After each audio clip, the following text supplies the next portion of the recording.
ኢሳያስና የሻቢያ መንግስት በሱዳን ላይ የነበረው አቋም የተሰራው ግፍ ዋነኛ ስራው የነበረው ኢሳያስ ከየትኛውም ኃይል ጋር ተባብሮ ሁለቱ ሱዳኖች መሃል በመቆመርም ለሌሎች በመላላክም ከነግብጽ በተቃራኒ በቆመ ጊዜ ወይ ደግሞ እሷ ሳይድ ከያዘቻቸው ወገኖች ጋር ሁሉ ሆና ሱዳንን ለማርቀቅ የአልበሽር መንግስት ካልወደቀ መስራት አንችልም ጠንቁ እሱ ነው። በሱዳን ግጭት ውስጥ የነበራቸው ሚና የብዙ ሀገራት በግልጽ ይወጣበት ኢትዮጵያን እነኚህና የኛው ተላላኪዎች ኢትዮጵያንን በሱዳን ቀውስ ሊከሱ የነበረበት ሂደት እኛ ወደ ሰሜኑ የትግራይ ጦርነት ውስጥ ስንገባ ሱዳን ተሳትፎ ልታደርግ የነበረችበትና በተወሰነ መልኩ ያደረገችበት ከዛ እሱን ያስቆምንበት ጠቅላይ ሚኒስትሩ ግን ሄደው ሰላም ያሰፈኑበት እነሱ ወደ ቀውስ ሲገቡ ቀውስ ውስጥ ገብተዋል ብለን ጠብቀን እኛ ምናስመልሰው መሬት ሁሉ አለ እሱን ምናስመልስ አይደለንም። ሱዳን በዛ ሁሉ ቀውስ ውስጥ በዛ ሁሉ እልቂት ውስጥ ማንም ሊደርስላት ያልቻለ ሰላሙን ለማስጠበቅ ጠቅላይ ሚኒስትሩ የሄዱበት ርቀት ኢትዮጵያ ውስጥ መንግስት ካልጣልን በአንድ ቀን 4 ኪሎ እንገባለን እያሉ በየብሔራቸው ጦር የሚያደራጁ ሽምቅ ውስጥ የገቡ በሙሉ ከጦር ወርደው ከጀነራልነት ወርደው ወደ ሸማቂነት የገቡ መሆናቸው መፈንቅለ መንግስት ፋሽን የሆነበት አሁንም የሚሰራው መንግስትን የለውጡን መንግስት የአብይን መንግስት እንፈነቅላለን። ዋነኛው ትግሉም ደግሞ የህጋዊነት ትግል ከመሆኑ አንፃር እኛ የልማት አጀንዳዎች አሉ ብዙ ጉዳዮች ስላሉንም ወደ ጦርነት መግባት አንፈልግም ከገባንም ግን ሳንጀምር እናሸነፍበትን ድሮን እስከ ማምረት የደረስንበት እያለቀ ባለውና በአራተኛው ትውልድ ጦርነት እንኳን ቦርደር የለም። ለመከላከልም ይሁን ለማጥቃት ከቁንጮ ጋር ከሰሪው ጋር መወዳደር ይጠይቃል። ጂኦ ስትራቴጂክ የሚባል ነገር አብቅቷል። ያንን ተራራ ከፍታ ነጥብ 1205 ካሊያስክ የሚባል ነገር አሁን የለም። that is third generation warfare። ይቺ ሀገር የአራተኛው ትውልድ ጦርነት ላይ በደንብ ሰርታ ለአምስተኛው የምትዘጋጅ ያም ገብቷት ወደ ማምረት ተሻግራ ድሮን ቦርደር ጠፍቷል ብሎ ቁጭ ብሎ ቢሮ በበተን በሚፋለምበት ጊዜ ተራራህን ተማምነህ አላዋጣንም ፍና ከስቃይ አላዋጣንም ሆብሎ ገድሎ መሞት ላይ ዳዳው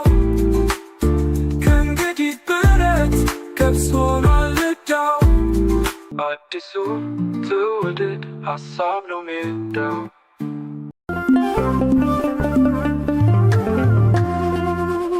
ሰላም በብዛ ሃይማኖት ማህበረሰብ አዲስ መጽሐፍ ሊመረቅ ነው። በሰላም ግንባታ ላይ የሚያተኩር መጽሐፍ የኢትዮጵያ የሃይማኖት ጉባኤ ጠቅላይ ጸሐፊ በሆኑት በሊቀ ትጉሃን ቀሲስ ታጋይ ታደለ ተዘጋጅቶ የቀረበ ሰላም በብዛ ሃይማኖት ማህበረሰብ ሚያዝያ 4 ቀን በጉጉት ይጠበቃል። ይህ በግጭት አፈታት ላይ ትኩረቱን ያደረገው አዲስ መጽሐፍ ለትውልድ የተበረከተ ስጦታ እነሆ።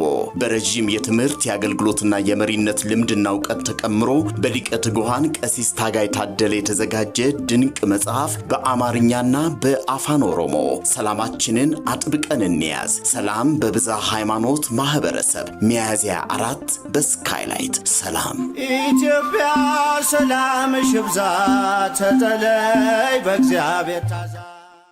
ሰላም የሜዳችን ታዳሚዎች እንደምን አላችሁ? ሰሞኑ እንግዲህ ተሳክቶልን ደጋግመን እንገናኛለን ባለው መሰረት ደጋግመን እየተገናኘን ነው።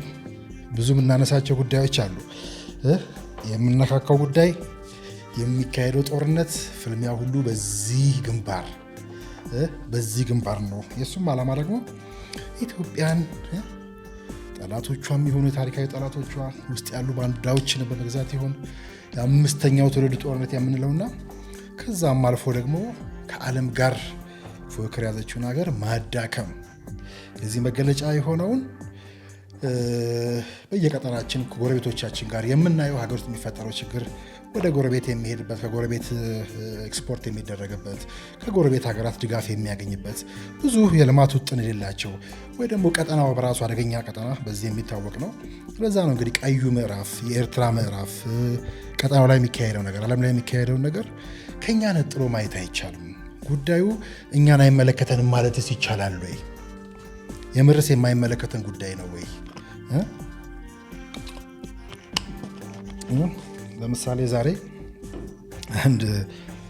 አንድ ዜና አየናል። አሁን ትኩስ ዜና የሱዳኑ እንግዲህ የጊዜያዊ ሽግግር መንግስቱ ፕሬዝዳንት የሆኑት አልቡርሃን ወደ ኤርትራ ማቅናታቸው እንደ ዜና ወጥቷል። እና ይሄ እንግዲህ ቀዩ ምዕራፍ፣ የቀጠናው ምዕራፍ፣ የኤርትራው ምዕራፍ እያልን ደጋግመን ስናነሳው የነበረ ጉዳይ አካል ነው። ሰሞኑን ስናየው የነበረውን ጉዳይ ከዚህ ከቀጠናው ከኤርትራ በተለይ ኤርትራ ውስጥ ለረጅም ጊዜ ገዢ ሆነው ቀጠናው ላይ የራሱ መታወቂያ ባህሪ ያለው ከኢሳያስ ጋር ወይ ደግሞ ሻዕቢያ ከሚያስታጥቀው ከሚሰጠው ተልእኮና በኋላም ምሽግ ሆኖ አገልግሎ በተልእኮም ከማመስ ጋር ተያይዞ ልናየው የምንችለው ከዛ በራሱ ደግሞ የጀነራሉ አሁን አልቡርሃን አሁን ከሰሞኑ መጠነኛ ድል አድርገው ከተማውን ተቆጣጥረው ያየነው ድል ብቻ ሳይሆን ማን ሄዶ ማን መጡ እንዴት መጡ ከዛ የነበሩበት ቀውስ አለ። ከዛ ዛሬ ወደ ኤርትራ መሄዳቸው ያው ዲፕሎማሲ ነው። አንድ ሀገር የራሱ መብት አለው። የሚሄደውን ጉዳይ በሙሉ መቃወምም ስህተት ነው ማለትም አይቻልም። ስለማናቅ ዝርዝር ጉዳዩ እነሱ የሚነግሩ ነገር አለ። በጀርባ በጓሮ የሚደረግ ነገር አለ። ግን ከሁሉ በላይ እኛ እንደ ሀገር በተለይ አሁን ከገጠመን ቀውስ አንጻር ቀጠናው መገለጫ ባህሪው ከሆነው አንጻር ለምሳሌ ሱዳንና ኤርትራ ራሱ ያላቸው ግንኙነት ምን አይነት ነበረ? ሱዳን ሰሞኑ ምን አይነት ሁኔታ ውስጥ ነበረች? ከዛስ ከትላንት በስቲያ እንዲሁ ወይ ደግሞ ከ3-4 ቀን በፊት የደቡብ ሱዳንና ኢትዮጵያ በራሳቸው ተገናኝተው ያደረጉት ውይይት አለ፣ የደረሱበት ስምምነት አለ። ምክትላቸው ለክቡር ጠቅላይ ሚኒስትሩ መልእክት ይዘው መጥተዋል። እነኚህ ሰሞኑ የምናነሳቸው ጉዳዮችን ጨምሮ በሙሉ የማይያያዙ አይደሉም።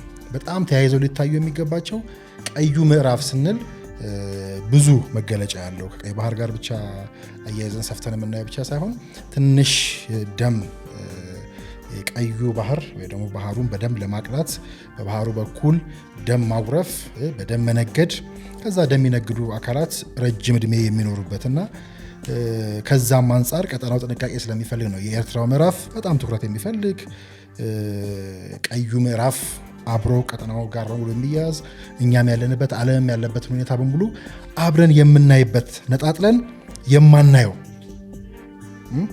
አሁን ሰሞኑ ዋነኛ መቆሚያቸው የኛ ተቃዋሚዎችም ተቀናቃኞችም ኤርትራን ማድረጋቸው በይፋ ኢትዮጵያን ክዶ ለነኛ መቆማቸው ምናምን ያለው ጉዳይ እንዳለ ሆኖ ግን አሁን አልቡርሃን ቀጥታ ወደ ኤርትራ መሄዳቸው ጋር ብቻ ተያይዞ እንደ ትክክል ነው ትክክል አይደለም ዝርዝር ጉዳይ ላይ ከመግባታችን በፊት ከኛ ጋር እናያይዘው ጉዳዩን ከዛ በፊት ግን ኢሳያስን አሁን ምናልባት አንዳንዴ ከአብይ ፖለቲካ የጀመረ ግልብ ፖለቲካ ስላለ ፕላስ ደግሞ ከገዛ ሀገር በተቃራኒ ቆሞ በሌሎች ሀገር ድል መጨፈር ደግሞ ድል በሚመስል ነገር ድል ነው ወይ ሲጀመር ዲፕሎማሲም ሳይገባን የሀገራቱን ግንኙነትም ሳናቅ ምን እያደረግን እንደሆነም ሳናቅ ኖርማል ዲፕሎማሲ ግንኙነትም ስናገኝ ኢትዮጵያ የገዛ ሀገራችን ላይ የከፋንበት ልክ ማሳያ በእያንዳንዱ ጉዳይ መጨፈር እንደ ኢሳያስ ባለ ያው ኤርትራን ጨፍልቆ ማየት አይገባም። ኤርትራ ምን ጊዜም አጋር የሚያስፈልግ ሀገር ወገን ህዝብ ነው።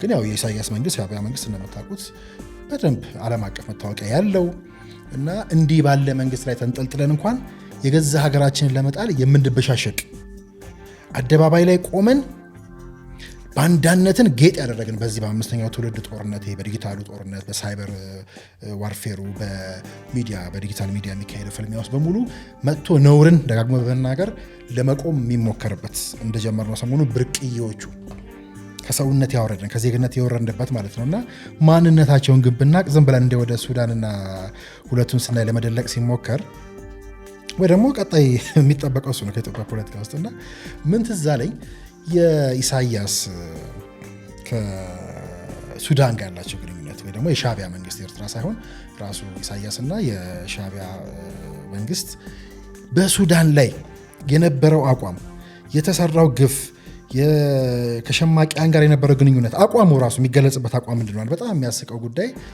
የኤርትራ ልማት ወይ ደግሞ እነ ኢሳያስ ያኔ ልማት ተብለው ሲጠየቁ ታውቃላችሁ ሱዳንና ኤርትራ በጣም ለረጅም ጊዜ በተለይ ከአልበሽርና ኢሳያስ ረጅም ጊዜ ግጭት ውስጥ የነበሩበት እንዲሁም ኢሳያስ እሱን ካልጣልኩኝ እንቅልፍ የለኝም የሚልበትና ልክ ያኔ ጸሐፊዎች እንደም ሲጽፉ ልክ እንደ ያኔ እንደ ሬቮ እንደዛ ትውልድ ተማሪዎች ትምህርት ከድል በኋላ እንደሚሉት ሁሉ ኢሳያስ ቃል በቃል በግልጽ ልማት ከአልበሽር ውድቀት በኋላ ከአልበሽር መንግስት ውድቀት በኋላ ይመጣል ብሎ በግልጽ የሚናገርበትና ዋነኛ ስራውም ከዛ በኋላ የቀጠለ ባህሪ ከዛ መቆም ያልቻለ ቢሆንም ዋነኛ ስራው የነበረው ኢሳያስ ከየትኛውም ኃይል ጋር ተባብሮ በሁለቱ ሱዳኖች መሃል በመቆመርም ለሌሎች በመላላክም ከነ ግብፅ በተቃራኒ በቆመ ጊዜ ወይ ደግሞ እሷ ሳይድ ከያዘቻቸው ወገኖች ጋር ሁሉ ሆና ሱዳንን ለማርቀቅ የአልበሽር መንግስት ካልወደቀ መስራት አንችልም፣ ጠንቁ እሱ ነው፣ ልማት ከበሽር ውድቀት በኋላ ይደርሳል ብሎ ነገረ ስራው በሙሉ በቃልም በተግባርም ሲሰራ የነበረው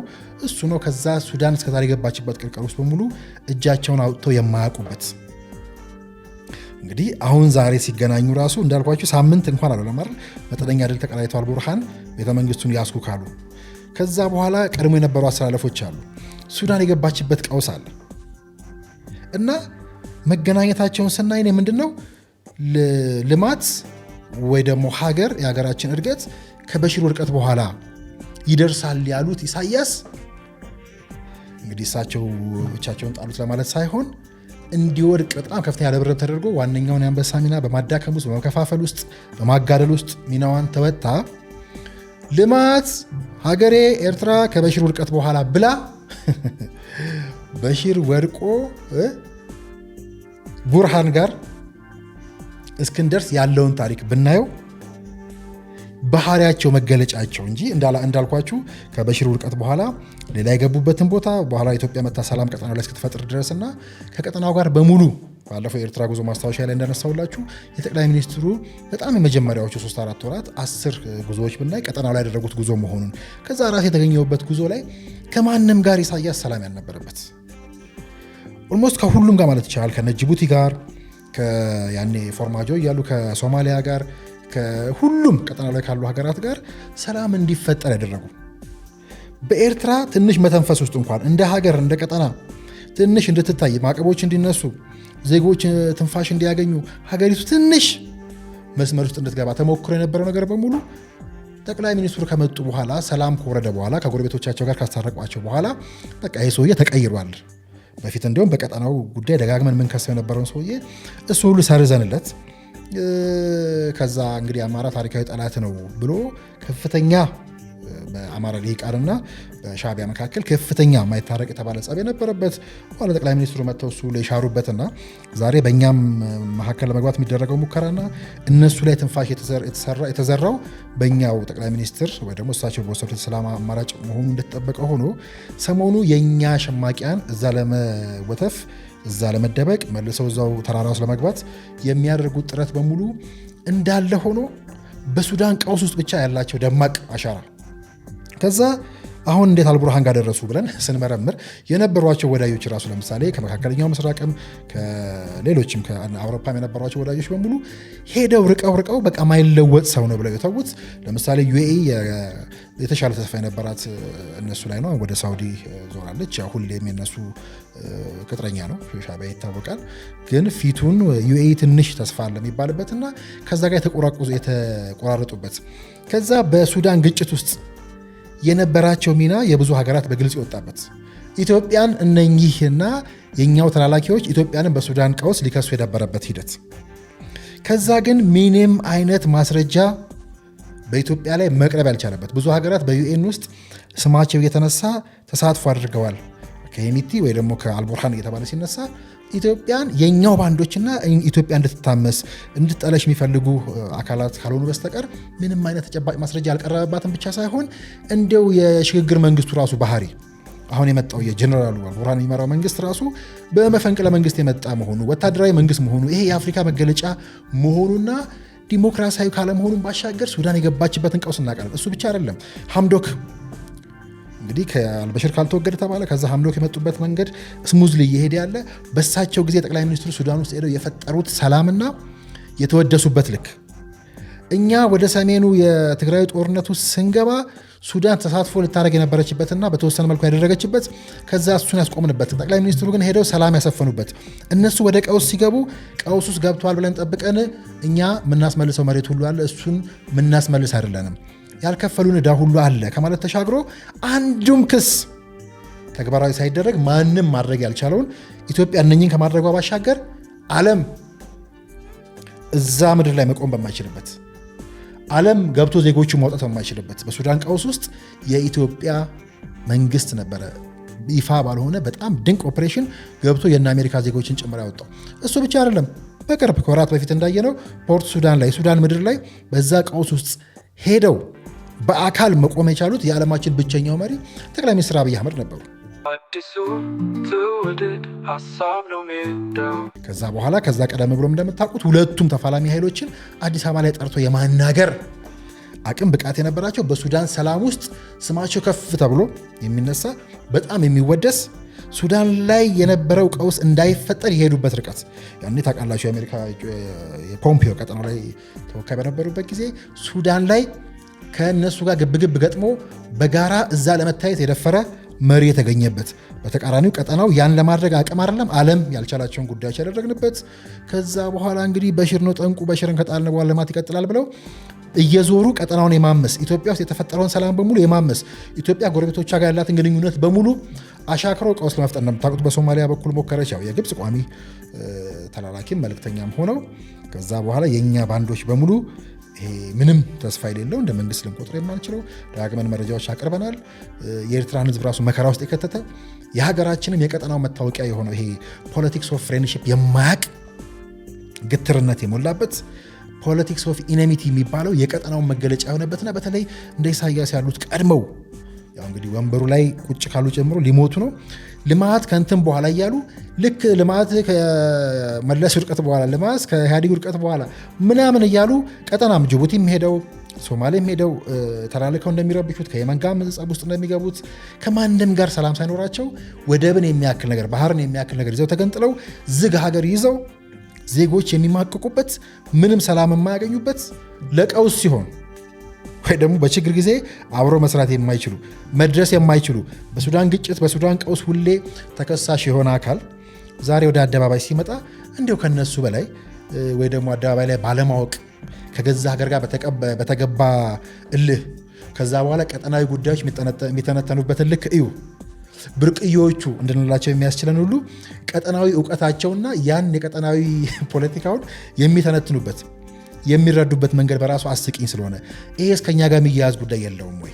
እንዳልኳችሁ በዚሁ ሳምንት የደቡብ ሱዳን መልእክተኛ እንዲሁ መልእክት ይዘው ለጠቅላይ ሚኒስትሩ መጥተው ነበረ።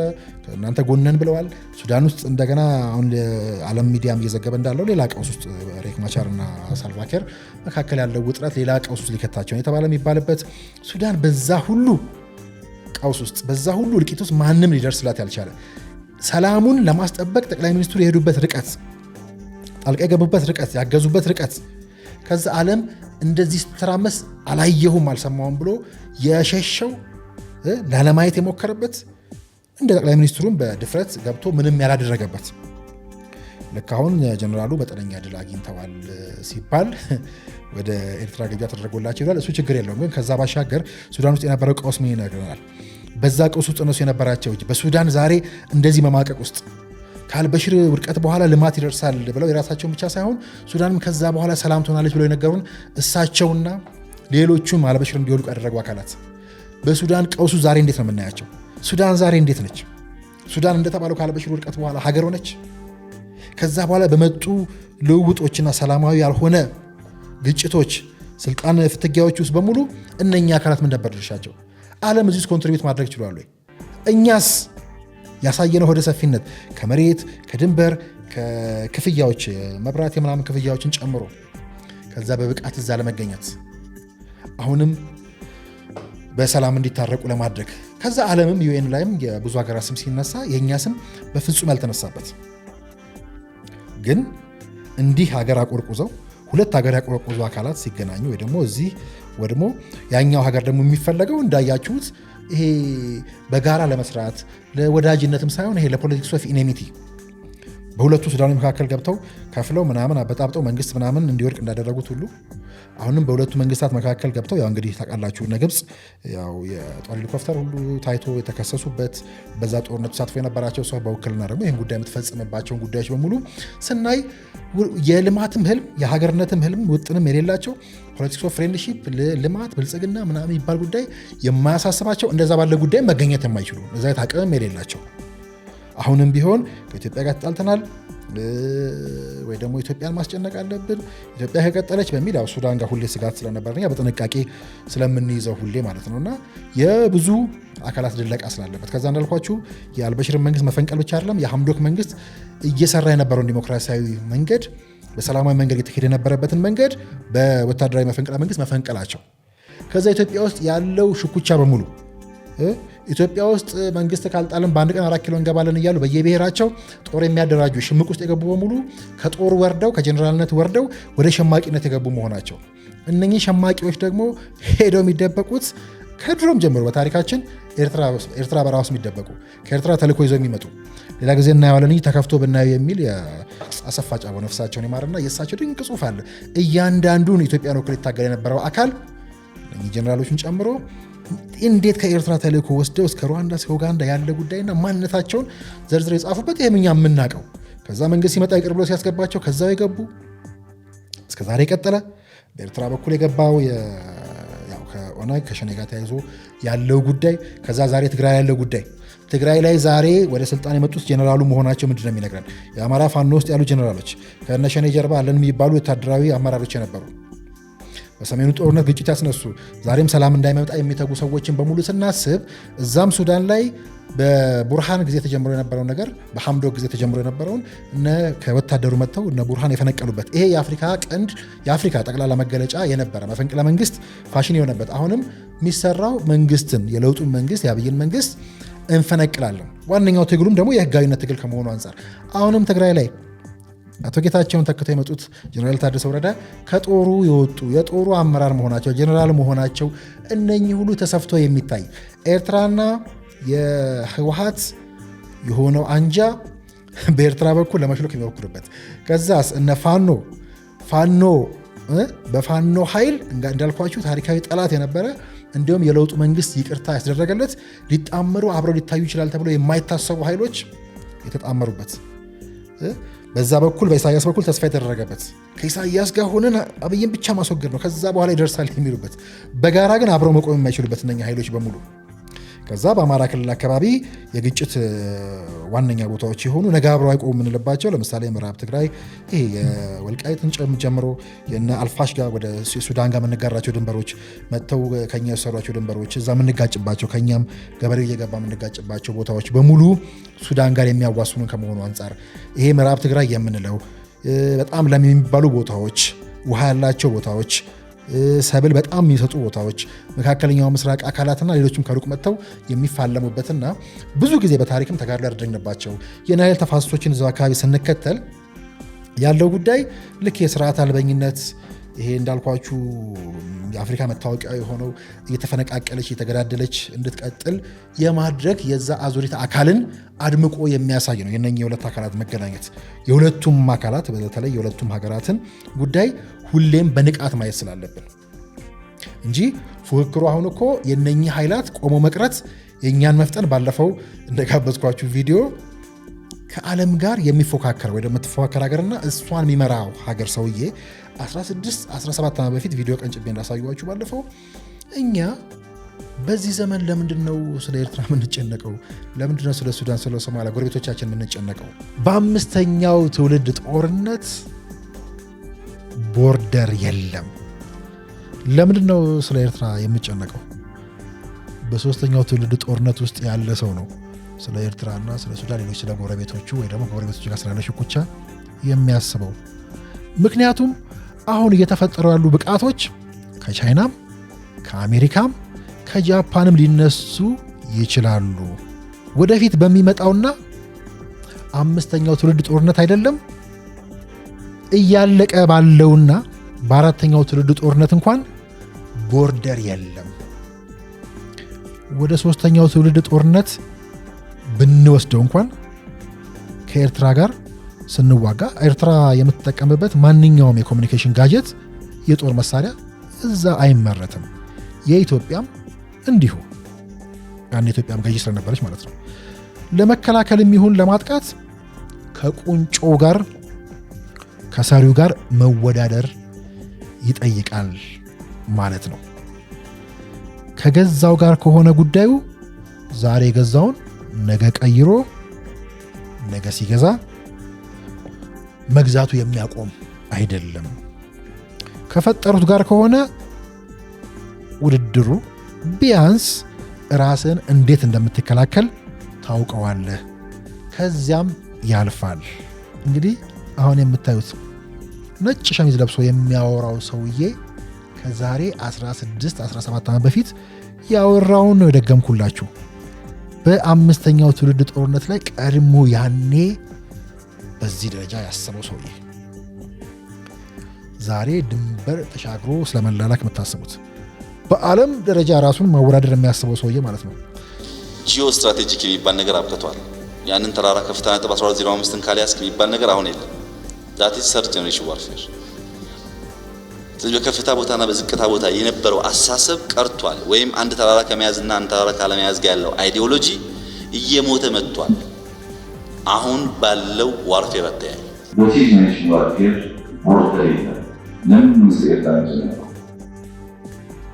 ልክ እንደ ሰርድ ጀነሬሽን ዋርፌር ያለ ሰው ነው ኤርትራ መስለን የሚያስበው። ቢኮዝ አሁን የተፈጠረ ጥቃቶች ከቻይና ከአሜሪካ ከጃፓን የሚነሱ ይችላል።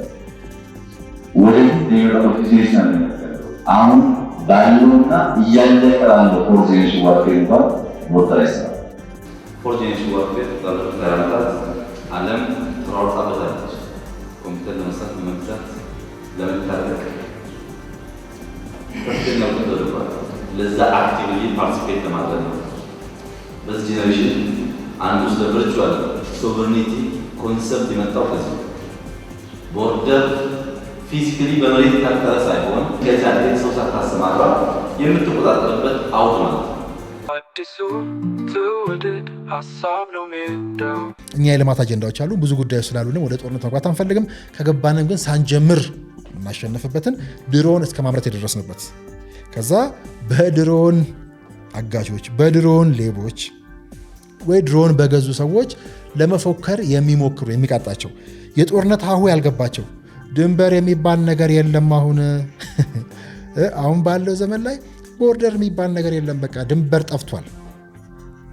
ኢንተርናሽናል ለምናስበው ከመላው ዓለም ይመጣ ጥቃት አለ። ፉክክራችን ከመላው ዓለም ጋር ነው። ስለዚህ ዓለምን ታሳቢ እያደረግን ከተዘጋጀን እነኚህ ለኛ ተራ ናቸው፣ ቀላል ናቸው ብለው በጣም በጦርነቱን ቢሆን የተዘጋጁበት ግን እነሱ ወደሚፈልጉት ሁሉ ላለመግባት ይህን ሁሉ ርቀት የኢትዮጵያ መንግስት የሚጓዝበት ምክንያት የብልጽግና ትልም አለው፣ የልማት እቅድ አለው፣ የልማት ፍላጎት አለው። ይሄን ለማሳካት ነው የሚሄደው። ህዝብም ብልጽግና ምናምን ዓላማው ጉዳይ ያለው ነው። ሰውስ ኢትዮጵያ 130 ሚሊዮን አካባቢ ከዛ በላይ ህዝብ ይዛ ወደብህን ይዘህ ተገንጥለ የሚጠጣ ውሃ ሳይኖርህ እንዲህ ያለ ትልቅ ጎረቤት ለማጣት እልውስ የምትጋባው ምንም አይነት የብልጽግና ህልም ከሌለህ ነው እንጂ ቀይ ባህርን አሰብን ሊወስዱ ነው እንትን ምጽዋ ሊወስዱ ነው ምናምን ባንወስደውስ ምንድነው? እንደ ኢትዮጵያ ካለ ወዳጅ ጋር እየተጋጨ ወይ ደግሞ ከሁሉም ጎረቤት ጋር እየተጋጨ እንዲህ ያለ ትልቅ ህዝብ ማጣት ወደብ ላላት አንዲት ሀገር ምን ማለት እንደሆነ የማይገባው መንግስት እንዲህ ባሉ ጉዳዮች ብቻ ቀርሞ ስለሚታይ ነው። ህዝብ ምናምንም ስለማያስጨንቀው ነው። ጠቅላይ ሚኒስትሩ ግን ዳግመው እንዳሳየናችሁ ዳግመው እንዳሉት እርቁን የፈጸሙበትን መንገድ ካያችሁ ኢጓችንን ሰብረን የኢትዮጵያና ኤርትራን ህዝብ አጣልቶ መቀጠል አይቻልም። የሆነ ቀን የህዝብ ይገናኛል።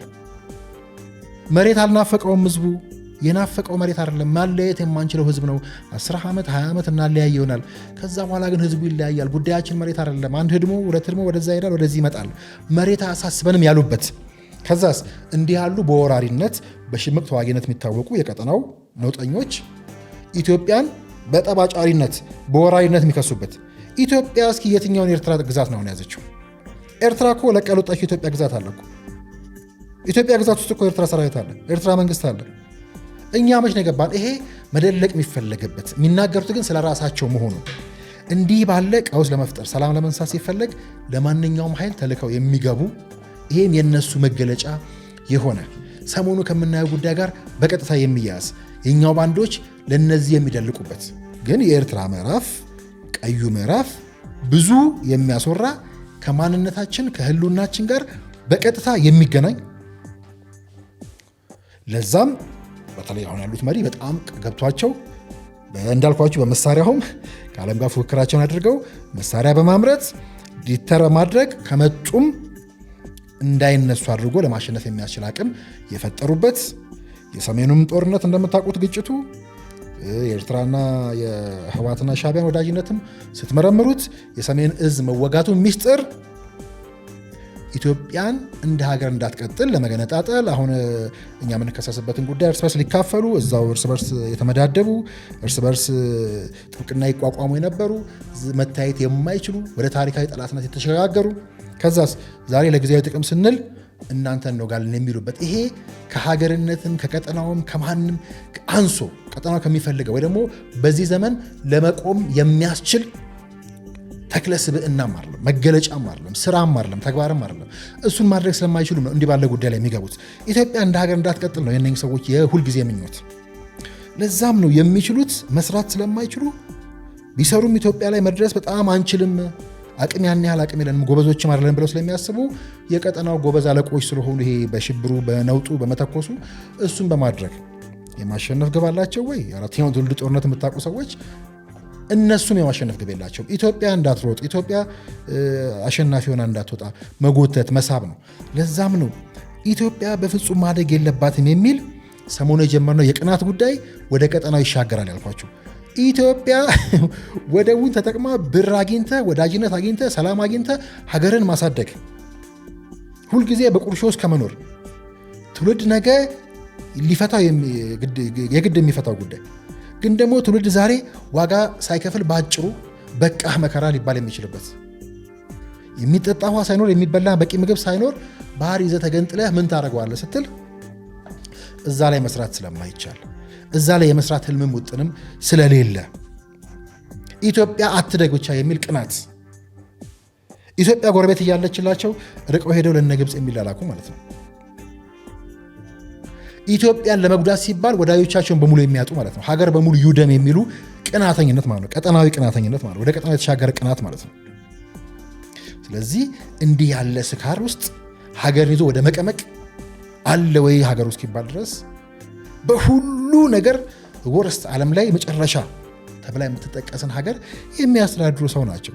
እንዲህ ባለ ጉዳይ ውስጥ ማየት ያለብን ራሳችንን እንጂ እነኛ አካላት ጓንዴና ምንሽር ይዘው በሽምቅ ውጊያ የሚሄዱ ቅድም እንዳልኳችሁ ደግሞ ይቺ ሀገር የአራተኛው ትውልድ ጦርነት ላይ በደንብ ሰርታ ለአምስተኛው የምትዘጋጅ ያም ገብቷት ወደ ማምረት ተሻግራ ድሮን ቦርደር ጠፍቷል ብሎ ቁጭ ብሎ ቢሮ በበተን በሚፋለምበት ጊዜ ተራራህን ተማምነህ ወይ ደግሞ ወደዚህኛው ዘመን ጦርነት ያልገቡ የድሮ ጀነራሎችንና ውትድርናን አውርደው የአፍሪካ መገለጫ የሆነው መፈንቅለ መንግስት እየፈጸሙ ህጋዊነት በአህጉሪቱ ላይ እንዳይኖር ሀገሪቱ እንዳትነቃ የሚያደርገውን ስራ ከማፋጠን ከማገዝ ምዕራባውያን እንጠየፋለሁ እያሉ የእነሱን ፍላጎት እያሟሉ ቀጠናውን ከማቆርቆዝ የተሻገረ ህልም የሌላቸው እንዳልኳቸው ሱዳን ሲገኙ ወይ ደግሞ የሱዳኑ ፕሬዚዳንት እዛ ሲሄዱ ፕሬዚዳንት እዛ ሲገኙ ትዝ ያለኝ ልማት ከበሽር በኋላ ይደርሳል ያሉት ኢሳያስ ነበሩ ያኔ። ከዛ በኋላ ሱዳን የገባችበትን ቀውስ ለእናንተ አልነግራችሁም። ኤርትራ ዛሬ የደረሰችበትን የገባችበትን መቀመቅ ከሁሉም ጋር ሰላም ያጣች እንደ ሀገር መቆም ያቃታት ሀገሪቱ የአንድ ሰውዬ ብቻ እስኪመስል ድረስ እንደዚህ የሚታበድበት እንደ ሀገር መቆም ሳይችሉ የሌላ ሀገር መንግስት የሚጋብዙበት በቀውሱ ጊዜ ክላሽ ከማቀበል እሳት ከመለኮስ ውጪ ምንም ሚና አይደላቸው ሰላም ለመፍጠር በጣም ከዛ ሩቅ የሆኑ ሰው አሁን ትንሽ ገና እንኳን በወጉ ሳይረጋጉ የጠሩበትን ምክንያት እኛ በዝርዝር ባንደመድምም እንዲህ ያሉ በተለይ ተላላኪዎቻቸው ቀዩ ምዕራፍ ይበልጥ ማቅላት የሚፈልጉ በቀይ ባህር በኩል ቀይ ባህር ካልደማ ካልቀላ በደም ካልቀላ ብለው ለሚሰሩ ኃይሎች ወይ ደግሞ ያንን በድንቁርና የሚተነትኑ በተለይ የዚህ ዘመን ጦርነት እንዳልኳችሁ ደጋግሞ ውሸትና ነውርን የሚያሳፍር ነገር ከቀጠናም ከሀገርም ከእውነትም የራቀን ጉዳይ በማውራት ብሽሽቅ የእውቀት መገለጫ በመሰለበት ግን እውቀቱ ሲመረመር ብርቅዮቹ ብለን እንድናፍርባቸው የሚያደርግ እነኝንም ይዞ ሀገር ማመስ ግባቸው የሆነ 7 ዓመት ሙሉ በግራ በቀኝ ሲተኮስብን የነበረው ለዛ መሆኑ እነኝን የሚያስታጥቁ አካላት ደግሞ እንዲሁ በሰላም ልማታቸውን ብልጽግናቸውን ማስቀጠል የማይችሉ ሁሌ በጦርነት የሚታወቁ በመፈነቃቀል በወታደራዊ አስተዳደር መቀጠል የሚፈልጉ ህጋዊነትና ዴሞክራሲ እንዲሰፍን ፈጽሞ ፍላጎት የሌላቸው ኢትዮጵያ ስትከፋፈል ስትፋጠጥ ስትባላ እንድትኖር ከሚፈልጉ ታሪካዊ ጠላቶቻችን ተልዕኮ የሚቀበሉ ይህን በሁለቱ ሱዳኖች መካከል ሁለቱ ሱዳኖች ከነግብፅ ጋር ሁለቱ ሱዳኖች ከኤርትራ ጋር ሁለቱ ሱዳኖች ከኛ ጋር ካላቸው ግንኙነት አንጻርም በሙሉ እያየነው ግን ጉዳዩ እንዳልኳችሁ ቀጠናው ትኩረት የሚፈልግ በጣም ተፈላጊ ከመሆኑ አንጻር ቮላታይል የሚባልም ትንሽ አደገኛ ቀጠና እንዲህ ላሉ ግጭቶች የተመቸ ከመሆኑ አንጻር ለዛም የተመቹ እንደ ኢሳያስ ያሉ መሪዎች ለዘመናት ቁጭ ያሉበት ቀጠና ከመሆኑ አንጻር በዛ ረገድ ሊታይ የሚችል ሰፊ የሚመለከተን ሁሌ በንቃት የምንከታተለው ነው። ቀዩ ምዕራፍ የምንለው ለዛ ነው። ብዙ ነገር ማለት ስለሆነ ቀዩ ምዕራፍ ስንል ብዙ የቀጠናው መገለጫ ስለሆነ በረከቱም እርግማኑም እዛው ስላለበት ማለት ነው።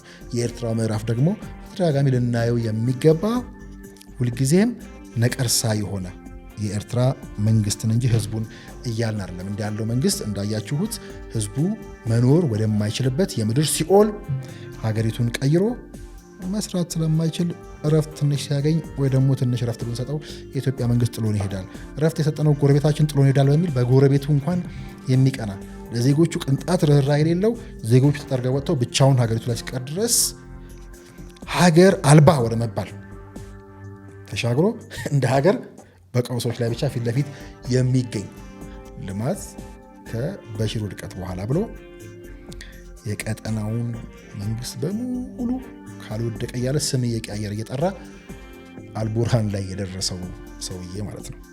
እና አልቡርሃንን ወደ ቀውስ የከተተው ሰውዬ ማለት ነው።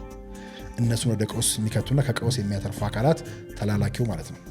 ሀገር ይዞ ለግሉና ለጥቂት ሰዎች ጥቅም ህልውና አብዝቶ የሚጨነቅ ለዚህ ዋስትናው ቀውስ፣ በቀውስ ውስጥ ያሉ አማጽያን፣ ፈንቃዮች የተባሉ የተዳሙ ወይ ደግሞ የሚዳሙ ለዛም የሚመቹ አካላት የሆኑለት ሰው። ስለዚህ ከዛሬ ጉብኝት ከአሁኑ ካየነው ጉብኝት ከሁለቱ ግንኙነት እንደ ሀገር የመገናኘት መብታቸው የተጠበቀ ነው። ግን ከዛ ውስጥ የእኛን እውነትና የነሱ ወይ ደግሞ የቀጠናው ሰላም በሙሉ ይመለከተናል እንደምንለው ኢትዮጵያ ለዛም እንደምትሰራው የሚሉን ነገር እውነት ነው ወይ ማድረግስ ይችላሉ ወይ ብለን ስንጠይቅ መከለጫቸው የማይችሉት ነገር ነው የተሰራሉ። ስለማይችሉ እኮ ልማቱንም ዲፕሎማሲውንም ዲሞክራሲውንም ህጋዊነቱንም ስለማይችሉት የመጡበትን መንገድ መቀጠል የሚፈልጉበትን መንገድ የሚያጠቁትም ህጋዊነትን የሚገሰግሰውን የልማት ትልም ያለውን እንደ ሀገር የቆመውንና መቆም የሚፈልገውን ብዙ የቤት ስራ ያለበትን ነው። የእነሱ የቤት ስራ ደግሞ ቀውስና ነውጥ ብቻ ስለሆነ በዛ መንገድ ይቀጥላሉ። ከዛ በተረፈ ግን ጎረቤቶቻችን ሁሉ ሰላም ያስፈልጋቸዋል። በኤርትራውም ጉዳይ ዳግመን እንደምናየው መሪውን ጨምሮ ኢትዮጵያ የቀደመ ፍላጎትም ጉጉትም ህልምም ያላት ሰላም እሷ ጋር ለማምጣትም በብዙ የቀደሙበት መሆኑ ይታወቃል። የኤርትራው ምዕራፍ ቀዩ ምዕራፍ ደጋግመን እየመጣን እናየዋለን። ልማት ከእገሌ ውድቀት በኋላ የሚለው የቀጠናችን መገለጫ የሆነው አሁንም በዛ መንገድ የሚጓዙበት እንዲቀር አብዝተን እንመኛለን። በትግራይም በአማራም በሸኔም በኩል ያለው ጉዳይና ሰሞኑ እንደምናየው የማያፈራ የማይፈራ ነውር የተረገመው ጋብቻ መገለጫንም ወይ ደግሞ ያንን ጋብቻ እዚህ ውስጥ እያስተሳሰሩ ማየት ነው። እዛ ውስጥ ደግሞ አሁን ትግራይ ላይ መጡትን ጨምሮ ወታደራዊ መሪ ኃላፊ መሆናቸውንም ራሱን ችሎ እናየዋለን። ቀዩ ምዕራፍ የኤርትራው ምዕራፍ በብዙ ልነቃበት የሚገባ እንደ ዜጋ ኢትዮ አፍሪካ ስንል እንደነበረው ቀጠናዊ ግንዛቤ እንዲኖረን ግድ የሚለን የሚመለከተን ጉዳያችን መሆኑን ማስታወስ ይገባል። ለአብሮነታችሁ አመሰገንኩ። ከሀሳብ ሜዳ ጋር ነበራችሁ። የሰላም ጋዜጠኝነት መርሃችን ነው።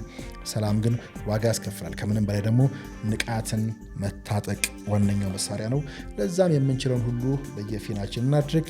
የአሁኑ ውጊያ የዚህ የዲጂታል ሚዲያ የምላስ ውጊያ የምላስ ጦርነት የሚዲያ ዘመቻ ስለሆነ እሱ ላይ ደጋግመን የሚመለከተን ለማድረግ እንሞክራለን። ሰላም ለሀገራችን፣ ሰላም ለቀጠናችን፣ ንቃትን አብስቱ ያድርልን እንላለን። ለአብሮነታችሁ አመሰግንኩ። ሰላም ቆዩ።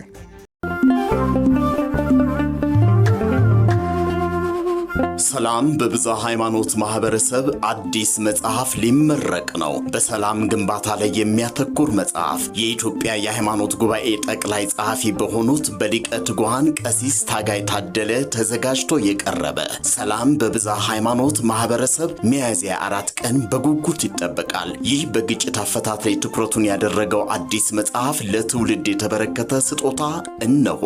በረዥም የትምህርት የአገልግሎትና የመሪነት ልምድና እውቀት ተቀምሮ በሊቀ ትጉሃን ቀሲስ ታጋይ ታደለ የተዘጋጀ ድንቅ መጽሐፍ በአማርኛና በአፋን ኦሮሞ።